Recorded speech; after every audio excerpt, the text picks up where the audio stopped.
What does surveillance mean to you? Does it concern you on a personal level, or are you rather one of those people who say, I don't care, they can monitor me anywhere and anytime, I have nothing to hide? But what when surveillance is undertaken by private companies, domestic or foreign governments?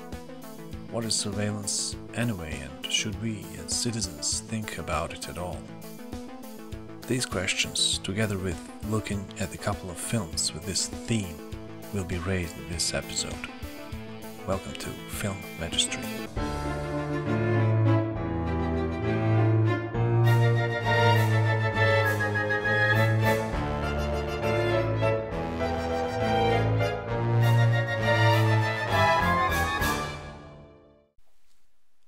Let's face it, surveillance is all around us.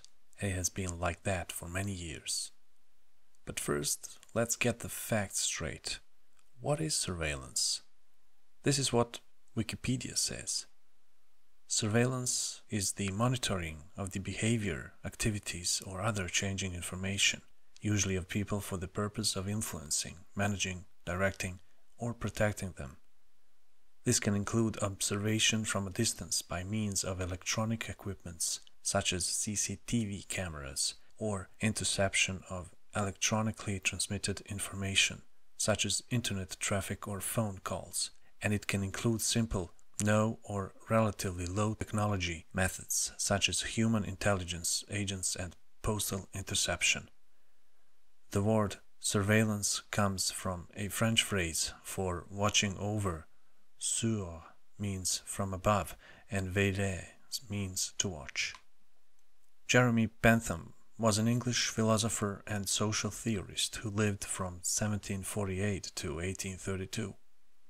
He was very interested in social reforms, and his most famous proposal in this area was most likely a design of a prison building he called the Panopticon.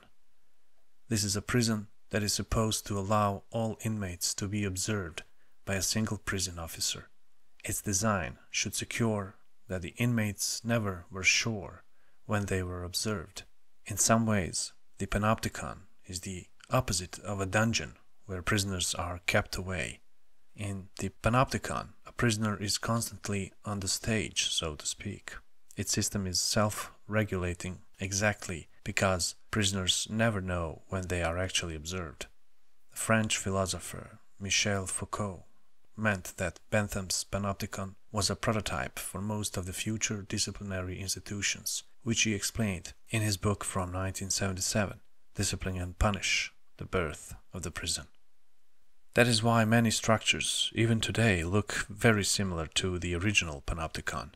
Take a look at hospitals, schools, factories, barracks, and so on. They all have a similar purpose, just like Bentham's super prison. Surveillance of its occupants, be it soldiers, workers, or students. An interesting thing with a Panopticon structure is that not only prisoners can be observed, but watchmen too, by their supervisors. And thus, the self-regulation and self-control is implemented on all levels. Foucault wrote in his book the following: Bentham dreamt of transforming into a network of mechanisms that would be everywhere and always alert, running through society without interruption in space or in time. Now, does this sound somewhat familiar in the contemporary context? Do these words remind you of how surveillance might work today? Do we have mechanisms that are almost omnipresent, following us whenever we are online, or using certain social media and other websites? If Foucault is right, then why don't we talk about the concept of Panopticon that has been implemented in one or the other way in the society for a couple of centuries? There are few suggestions that could explain this unwillingness to talk about it. Reason number one: self-deception of the people. We don't want to know that we don't control our everyday, that we basically do not have a true freedom. Reason number two: institutional control. The state and the controlling elite don't want media or public coverage of the comprehensive control of the society that is based on a hierarchic system.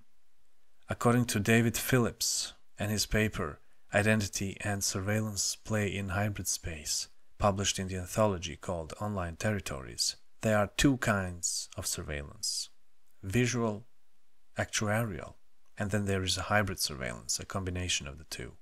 Visual surveillance is not bound by space and is based on images that are relayed to remote watchers. Examples are thousands of CCTV cameras in public spaces, like those we know from London, New York, and other cities. This kind of surveillance is also present on social media like Facebook and Twitter, but also cell phones, webcams, and so on. This is also a kind of surveillance that the East German security police, the Stasi, relied on very often when undertaking the following of its people, but more on the Stasi and their methods later in this episode. Actuarial surveillance is the one that stands for something that is much more cynical. This kind of surveillance individualizes each member of the society in which data about a certain person is constantly collected. The collection of this data is systematic and analytical. This kind of surveillance is without any doubt employed by the governments and their institutions, but also by big social media corporations such as Google and Facebook. These companies collect so much data about their users constantly and automatically that they can instantly create profiles of their users. To do that in East Germany, the Stasi had to collect information for months, if not years, to have a fraction of data of the one Facebook possesses today, and that only for one individual. The Stasi's surveillance technology included primarily telephone, mail, and 100,000 informants. Facebook can do that instantly today with their enormous computer power and the width of their algorithms. Look at how you can individualize your find searching on Facebook. Let's say you want to find out who else went to your high school, who today live in your hometown, who is that and that age, and so on, and you will get the information almost instantly.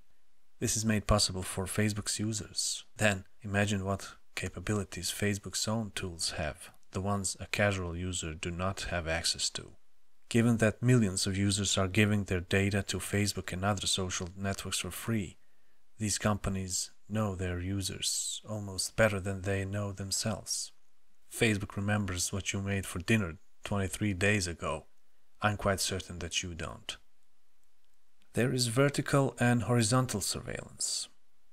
Bentham's Panopticon is a vertical surveillance because it is one-way observation and it goes from the top to the bottom. Facebook and other social media networks are part of the so-called horizontal surveillance because users often have access to data about social media they use. For instance, what kind of data Google holds on us and so on. Julia Angwin, an investigative journalist, called the modern society a dragnet nation, a world of indiscriminate tracking where institutions are stockpiling data about individuals at an unprecedented pace. Now let's talk business, or films that have surveillance as their main theme. We all know Francis Ford Coppola's The Conversation from 1974 with Gene Hackman and John Cazale.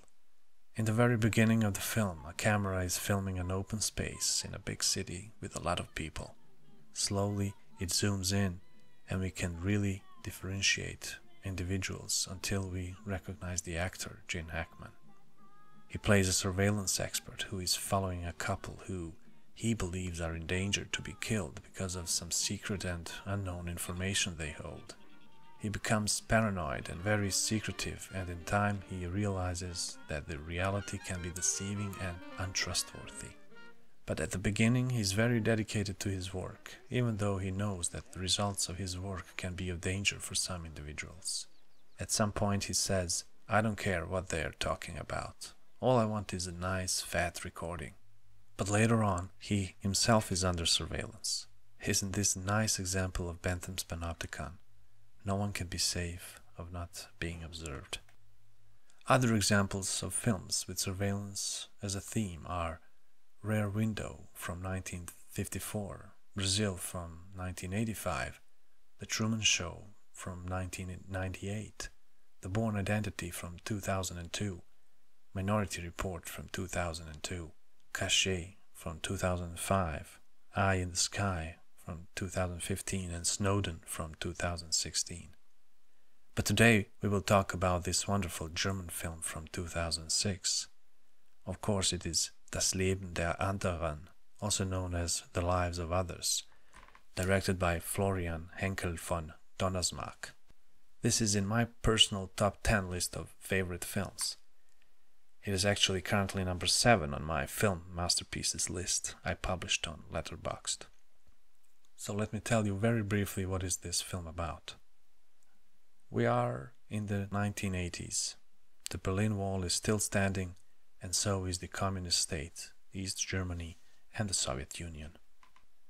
In East Germany, the Stasi, the security police, is still very strong and is continuing the ruthless surveillance of its population. It has almost 100,000 employees and 200,000 informers. This created a massive paranoia on the national level. German historian Hubertus Knabe said the following on the Stasi's enduring data collection on citizens of East Germany. But why did the Stasi collected all this information in its archives? The main purpose was to control the society. In nearly every speech, the Stasi minister gave the order to find out who is who, which meant who thinks what. He didn't want to wait until somebody tried to act against the regime. He wanted to know in advance what people were thinking and planning. The East Germans knew, of course, that they were surrounded by informers in a totalitarian regime that created mistrust and a state of widespread fear, the most important tools to oppress people in any dictatorship. If you want to learn more about Stasi's origins and modus operandi, watch Knabe's lecture at TED Salon called The Dark Secrets of a Surveillance State. You can find the link in the notes.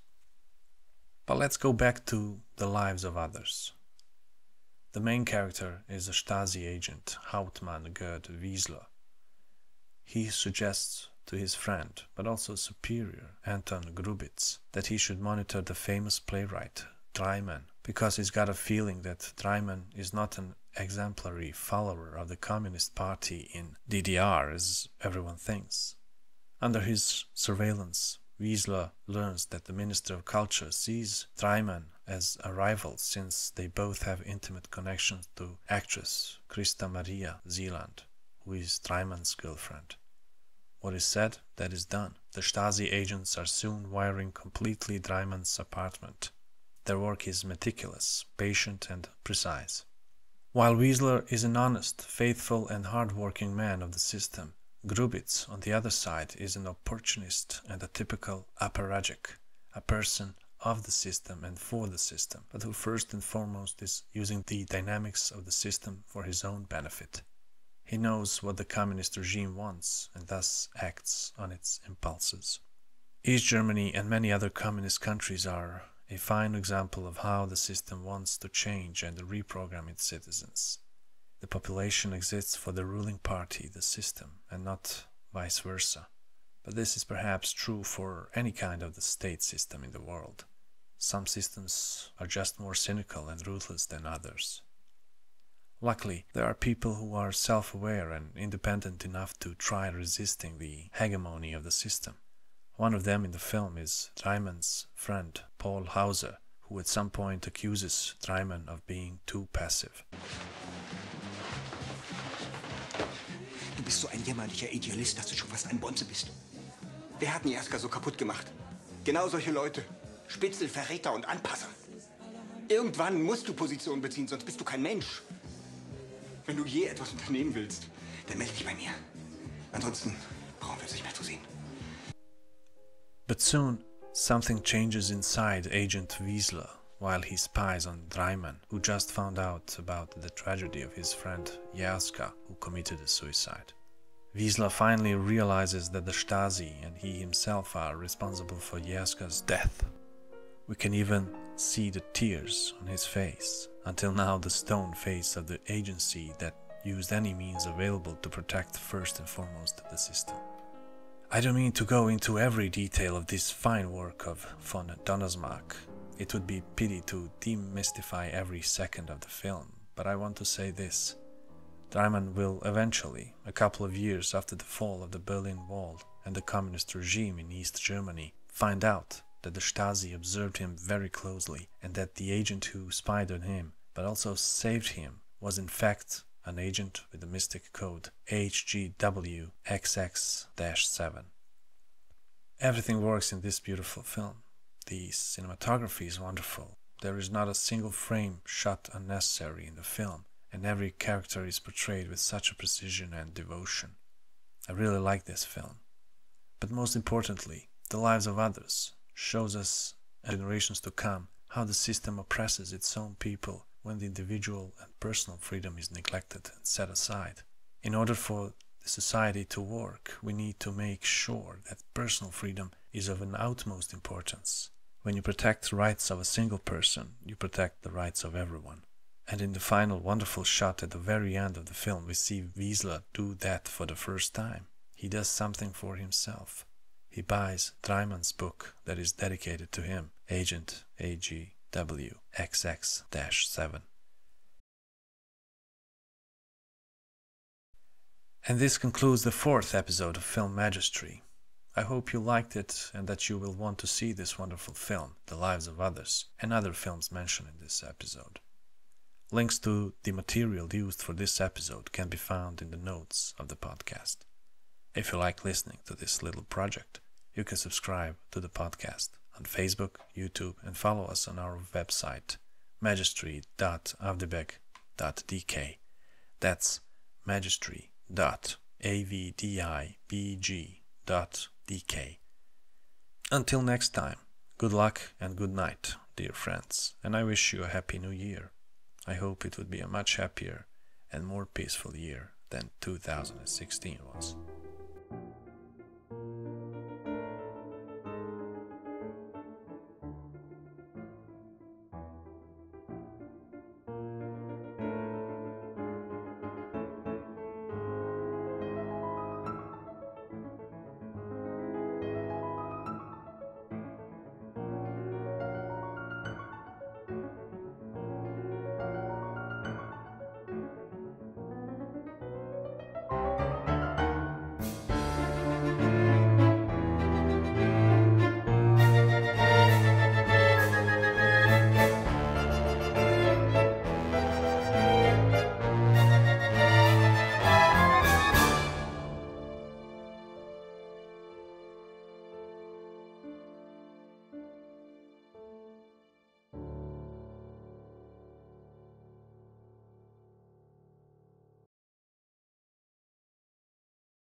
I'm still here.